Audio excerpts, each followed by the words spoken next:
Query डालिए आप लोग। किरण आरेख से प्रतिबिंब की स्थिति ज्ञात करना।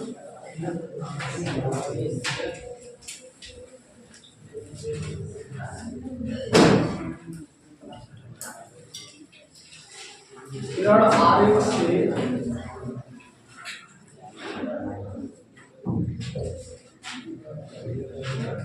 प्रतिबिंब की स्थिति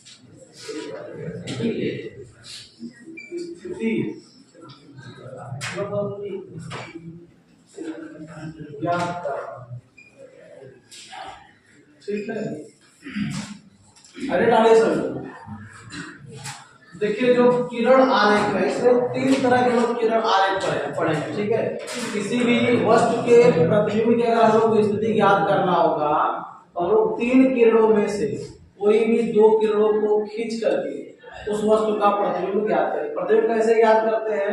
परावर्तन के पश्चात जो किरणें, जो दोनों किरणें दूसरे को जहां पर काटती हैं वहां पर क्या होगा, उसका प्रतिबिंब बनेगा। या फिर काटती हुई प्रतीत हुई दूसरे को क्या करेंगे, पीछे की तरफ बढ़ा लेते हैं तो वह जहां पर वास्तविक प्रतिच्छेद करेगा, ठीक है ना, उस जगह क्या होगा, वस्तु का प्रतिबिंब बनेगा। ठीक है, तो नंबर 1 लिखिएगा। नंबर में क्या पढ़ा कि मुख्य अक्ष के समांतर कोई भी प्रकाश की किरण चलती है तो परावर्तन के पश्चात क्या तो फोकस बिंदु से होकर के जाती है या फिर फोकस बिंदु से आती हुई प्रतीत होती है। ठीक है, तो जाती किसमें है?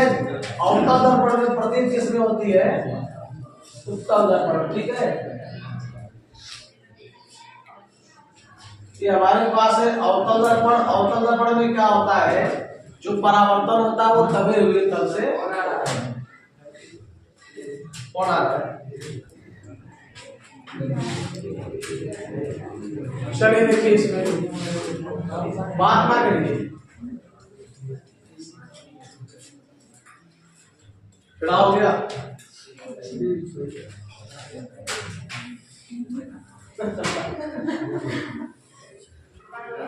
चलिए देखिए, ये हमारे पास क्या है, मुख्य अक्ष है, इसका ध्रुव है। तो यहाँ क्या होता है हमारे पास, वक्रता त्रिज्या होती है, यहाँ क्या होता है, तो मुख्य अक्ष के समांतर जो भी प्रकाश की किरण चलती है दर्पण से परावर्तन के पश्चात क्या होती है, फोकस बिंदु से होकर के चलिए। ये तो हो गया आपका अवतल दर्पण में।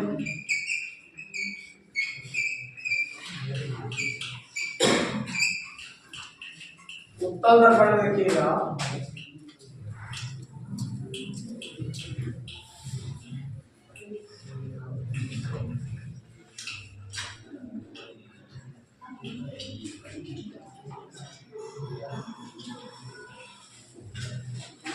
यहाँ पर देखिए, इसका देखिए वक्रता केंद्र यहाँ पे होगा, फोकस इसका यहाँ पर होगा।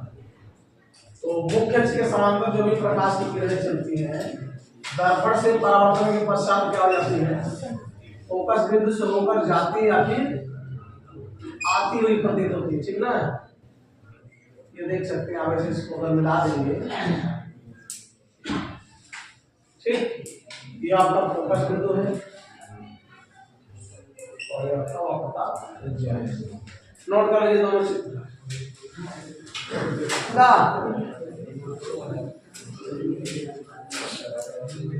चलिए अब दूसरा नंबर लेते हैं।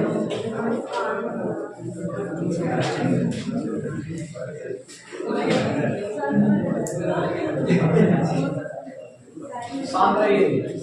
देखिए पहला हम लोगों ने क्या पढ़ा, दर्पण के मुख्य अक्ष के समांतर। शांत रहो जी, बात खाना है, पीटने में दर्पण का साथ नहीं छोड़ेंगे, बता दे। हमने पढ़ा है जब भी मुख्य अक्ष के समांतर कोई भी प्रकाश की किरण चलती है दर्पण से परावर्तन के पश्चात फोकस बिंदु से होकर के जाती है। अब जो दूसरा नियम इसमें है, दूसरे में बताया गया है कि फोकस बिंदु से होकर दर्पण के फोकस बिंदु से होकर जाने वाली प्रकाश की किरण दर्पण से परावर्तन के पश्चात मुख्य अक्ष के समांतर है। उसका ठीक उल्टा है, वहां पर समांतर था तो फोकस बिंदु से गया था, अगर यहाँ पे अगर फोकस बिंदु जाए तो क्या होगा, दर्पण के समांतर हो जाएगा। ठीक है ना, लिखिए इसमें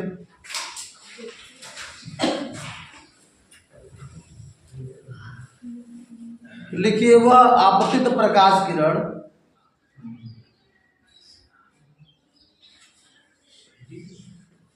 हेडिंग नहीं है, दूसरा नंबर है।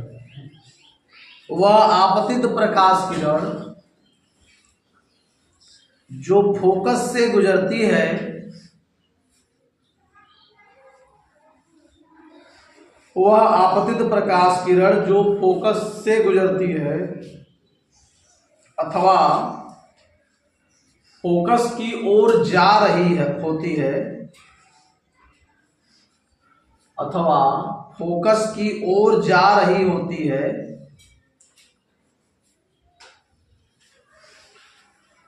दर्पण से परावर्तन के पश्चात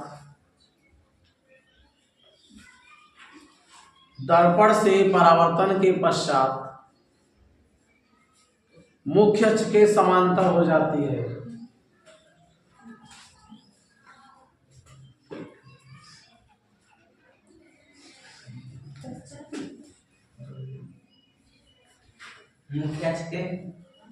मुख्य अक्ष के समांतर हो जाती है।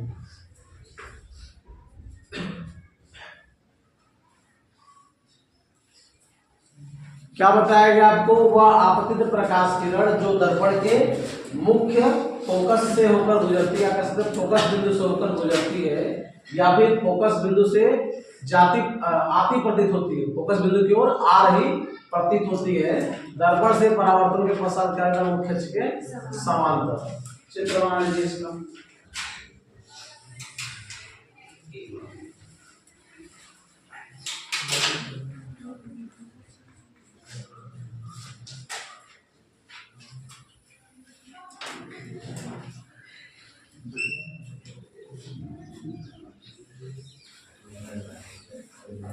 देखिए बताया गया फोकस से, ये देखिए क्या हो, प्रकाश की किरण फोकस होकर जा रही होती है और दर्पण पर क्या हो, जब आपतित होती है आपतित विभाग का यहाँ से परावर्तित हो जाती है, ठीक है, यहाँ से ऐसे मुख्य अक्ष के समांतर हो जाती है। ठीक, अवतल दर्पण देखिए क्या होगा, ये अवतल दर्पण था, उत्तल दर्पण देखिए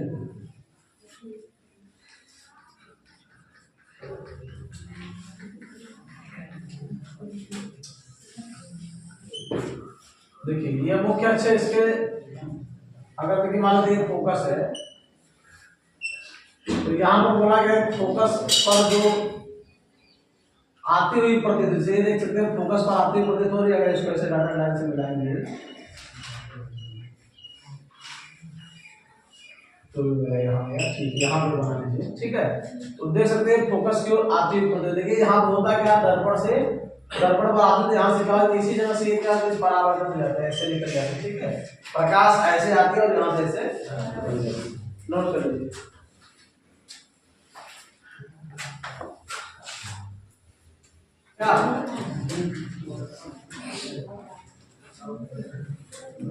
क्या बताया गया कि दर्पण के मुख्य फोकस पर आपतित प्रकाश किरण या फिर दर्पण के मुख्य फोकस की ओर आती प्रतीत होने वाली प्रकाश किरण दर्पण से परावर्तन के पश्चात मुख्य अक्ष के समांतर हो जाती है, ठीक ना। अब तीसरा नंबर है, तीसरा होगा केंद्र से जाने वाली बात।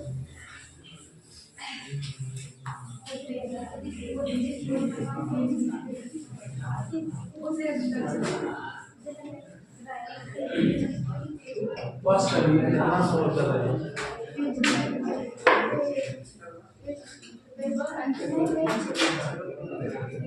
देखिए तीसरा नंबर क्या होता है, बताया गया है कि दर्पण की वक्रता केंद्र से होकर जाने वाली प्रकाश की किरण या दर्पण के वक्रता केंद्र की ओर आती प्रतीत होने वाली प्रकाश किरण दर्पण से परावर्तन के पश्चात वापस लौट आती है, क्योंकि वो दर्पण पर क्या होती है, अभिलंबवत पर, ठीक है, दर्पण पर अभिलंबवत पड़ने के कारण वापस लौट आती है। बात समझ में आई?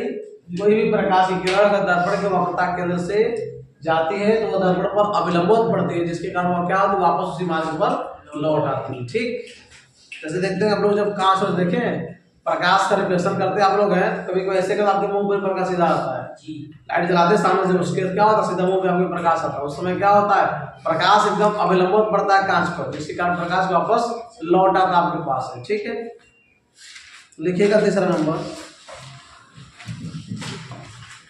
वह आपतित प्रकाश किरण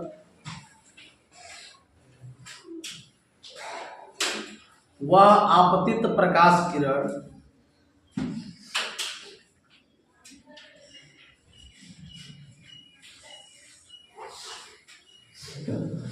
आपतित प्रकाश किरण जो वक्रता केंद्र से गुजरती है,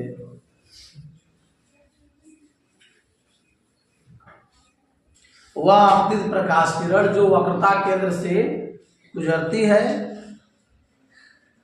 अथवा वक्रता केंद्र की सीध में जा रही होती है, अथवा वक्रता केंद्र के सीध में जा रही होती है,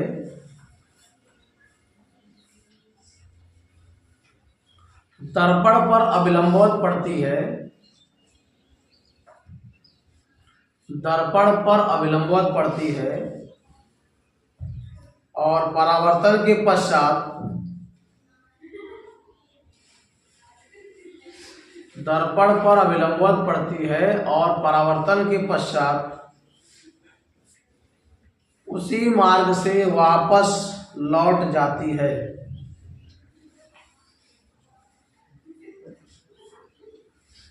परावर्तन के पश्चात उसी मार्ग से वापस लौट जाती है।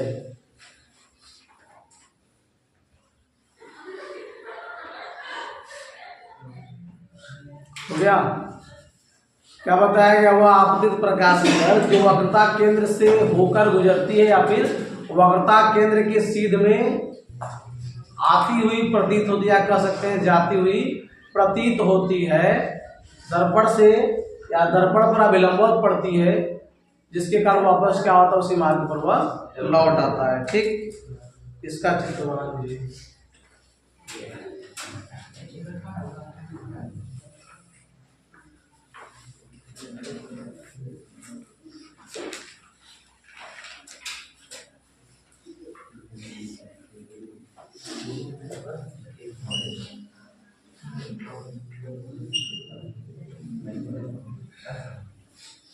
देखिए यहां से प्रकाश की अगर ऐसे जाती है, पता नहीं आपको, तो क्या होता है, देखिए इस तरह से गई प्रकाश और वापस ऐसे ही लौट आती है। यहाँ से प्रकाश ऐसे गई, दर्पण पर पड़ी, वापस लौट आई। ये उत्तल दर्पण का हो गया, उत्तल दर्पण देखिए।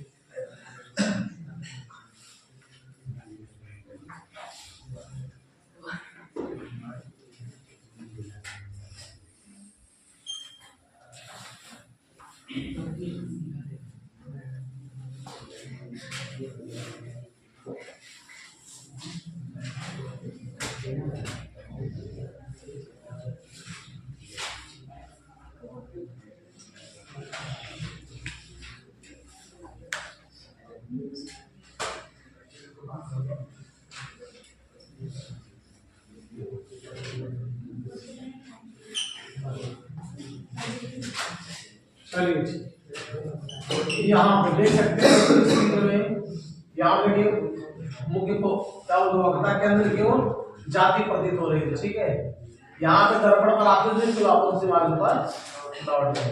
नोट कर लीजिए।